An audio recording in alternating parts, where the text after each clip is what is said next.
Bonjour, bonsoir à tous. Alors, comme vous le savez, tous les ans, en France, il y a eu un événement qui s'appelle le Dîner du CRIF. Le Dîner du CRIF, c'est l'association de défense juive de France, un truc comme ça, le CRIF, là. Non, ça c'est la LDJ, mais bref, c'est le même genre. De toute façon, c'est une association d'influence juive en France. Depuis très longtemps, le président, donc ça date bien avant Hollande, Sarkozy aussi, Hollande, Sarkozy et Macron sont obligés d'y aller.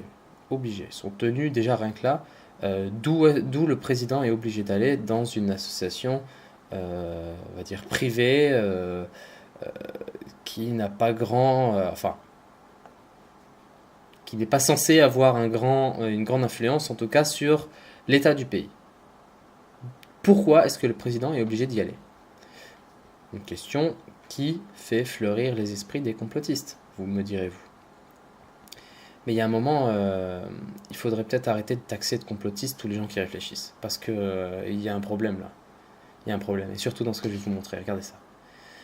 Donc le 20 février, là, il y a à peu près 10 jours, non 15 jours, putain, c'est déjà le 5, ça passe vite. On se retrouve, parce que oui, je travaille plus depuis le 18 février, donc du coup, je suis en train de perdre la notion du temps. On se retrouve avec cette vidéo-là. C'est à la fin du dîner du CRIF, après le discours du président du CRIF, et après le discours de Macron. Qu'est-ce qui se passe? Regardez ça.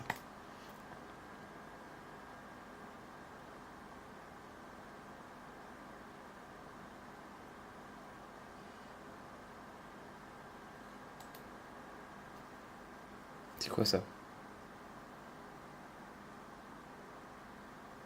C'est quoi ce truc-là? Non mais expliquez-moi ça. Expliquez-moi. C'est terrible. Alors, je vais vous faire une petite explication en direct de ce qui se passe là. Parce que c'est quand même vraiment, vraiment, vraiment drôle ce qui se passe. Alors, lui déjà, on peut voir le président du CRIF. Alors lui est très heureux, très fier, il est très content de ce qui est en train de se passer. Faut le comprendre, hein, faut le comprendre. Parce que pour quelqu'un qui a la Torah comme manière de réfléchir, lui, toute influence qu'il peut avoir sur des États, toute influence qu'il peut avoir sur le monde, est une victoire personnelle. Car dans la Torah, il est clairement dit, et il est dit aussi dans le Coran et la chrétienté, mais c'est dit que les Juifs étaient le peuple élu à un certain moment. Et les gens qui sont restés sur cette vision-là, cette vision de la Torah qui est «nous sommes encore le peuple élu», eh bien c'est normal que le peuple élu contrôle les gens. C'est tout à fait normal. Ils se doivent d'être les bergers, puisque c'est eux qui sont élus, c'est eux qui ont la connaissance, c'est eux le peuple qui est le plus à même, en fait, de faire de cette fonction de gérer les troupeaux. Dans la chrétienté comme dans l'islam, il est très souvent histoire du berger avec ses troupeaux. Le prophète est le berger du troupeau qui est le peuple. Et dans la Torah, c'est un peuple élu qui est le berger du peuple, des autres peuples. Ce qui veut dire que c'est tout à fait, pour lui, c'est une grande victoire. Lui, il est tout à fait dans son objectif, qui est très simple à comprendre, je veux dire. Être celui qui dirige. Voilà. En tout cas, celui qui dirige dans l'ombre, tu vois. Ensuite, la chrétienté et l'islam, tous les deux, iront contredire la parole de la Torah en disant « Oui, nous avons fait de toi le peuple élu, peuple juif, peuple d'Israël. Nous avons fait de toi le peuple élu. Mais tu n'as pas su respecter la parole ou alors tu n'as pas su peut-être suivre l'Esprit Saint, comme le diraient les chrétiens. Et les musulmans sont un peu moins cordiaux. Vous avez failli à votre mission de peuple élu. Voilà. Et à partir de là, il n'est plus légitime, à partir du moment où d'autres grandes religions ont contredit complètement la vôtre, il n'est plus légitime que vous soyez dans cet état de joie en montrant cette forme de contrôle là. Et alors qu'est-ce que ça veut dire cette forme de contrôle? Venons-en maintenant à la poignée de main, parce que c'est drôle quand même. Déjà, Macron stoïque complet. Alors, lui, de toute façon, il a été entraîné à être stoïque dans toutes les situations. Croire qu'il est pas drogué, croire qu'il est drogué quand il interagit dans ses discours. C'est impressionnant. Et alors, qu'est-ce qu'on voit? Quel est ce symbole? Ce symbole, il est terrible. Parce que, du début à la fin, c'est le président du CRIF qui va... comment il s'appelle, lui? J'ai oublié. Bref, c'est pas grave. Qui va contrôler la main du président. La main du président sera à point fermé. Le point fermé, c'est quoi? C'est le symbole de la force, tu vois. C'est l'autorité, le point fermé. Celui qui a le point fermé, c'est celui qui a l'autorité et la force. La preuve avec son rideau de CRS. Et lui, donc, il ferme son poing. J'ai la force, c'est moi qui... Yes, c'est moi, tu vois. Et le président du CRIF, du début à la fin, va contrôler la main du président. Oh, si ça, c'est pas symbolique. Si ça, c'est pas symbolique. Et alors, regarde. Même le président subit le malaise de voir qu'il est en train de trop se faire contrôler. C'est-à-dire que même pour lui, c'est compliqué cette situation. Lui qui est une marionnette, hein, faut pas tout cracher sur Macron. Macron, c'est peut-être une marionnette efficace, mais c'est qu'une marionnette. C'est-à-dire une marionnette consentante et efficace, mais une marionnette. Et alors, regardez. À bout d'un moment, il se rend compte que ça commence à lui faire chier. Là, regardez. Là, c'est lui qui reprend son point. C'est lui qui baisse le point. La force, elle vient plus d'Hanouna.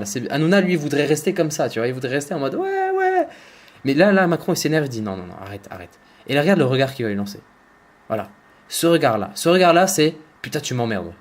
Arrête de montrer à tout le monde ce qui se passe, tu vois. Il y a de ça, genre vraiment. Ça, c'est le regard du. Ah, tu me saoules, quoi. Ah, arrête là, redonne-moi mon. Arrête, tu vois. C'est vraiment genre le arrête, quoi. C'est terrible, c'est terrible. J'ai l'impression de voir deux enfants, ça. Et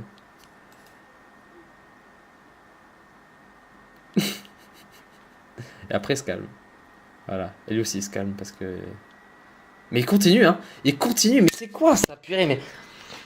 Ah, c'est quoi ça, purée, mais ça fait. C'est ridicule, c'est ridicule. C'est le père qui dit à son fils d'être content, quoi. Ah, c'est impressionnant ce niveau de contrôle. Et. Donc bon, voilà. Vous vous ferez de toute façon à votre avis, hein, comme vous voulez, mais à un moment, il faut être capable de déchiffrer les symboles. Enfin, de regarder les symboles. Pas de les déchiffrer, juste. Genre, à un moment, il y a des choses qui sont évidentes. Faut mettre les points. Faut regarder, quoi. Faut en tirer des conclusions qui seront les meilleures pour l'instant. Parce que si on tire jamais de conclusions, et parce qu'on n'a pas envie, parce qu'on veut pas mettre les gens dans des cases, ou parce qu'on veut pas être dans l'erreur, à un moment, si on tire plus de conclusions, il se passe toutes les pires choses qui puissent arriver. Une personne qui n'a pas de conclusion, une personne qui n'a pas de désir, une personne qui n'a pas d'envie, une personne qui n'a pas d'espoir, c'est une personne qui se fera contrôler par tout le monde. C'est une évidence. On peut le voir ça dans les... vous pouvez tous voir ça à votre échelle dans vos relations amoureuses. C'est très souvent le cas. Une personne qui n'a pas beaucoup de désir et une personne qui en a trop, et celle qui en a trop déteint complètement sur celle qui n'en a pas assez. Eh bien, comprenez que cela n'est pas censé arriver du tout pour des êtres complets. On n'est pas censé se faire contrôler comme ça. Et on n'est pas censé contrôler les autres aussi lorsqu'on veut être nous-mêmes. Parce qu'à un moment, exprimer un désir, c'est quelque chose de normal, tu vois. Donc voilà, je suis en train de dévier un petit peu sur une expérience personnelle empirique qui n'a plus rien à voir avec la vidéo. Mais voilà, écoutez, c'était Sylph et je vous souhaite une bonne journée. À bientôt.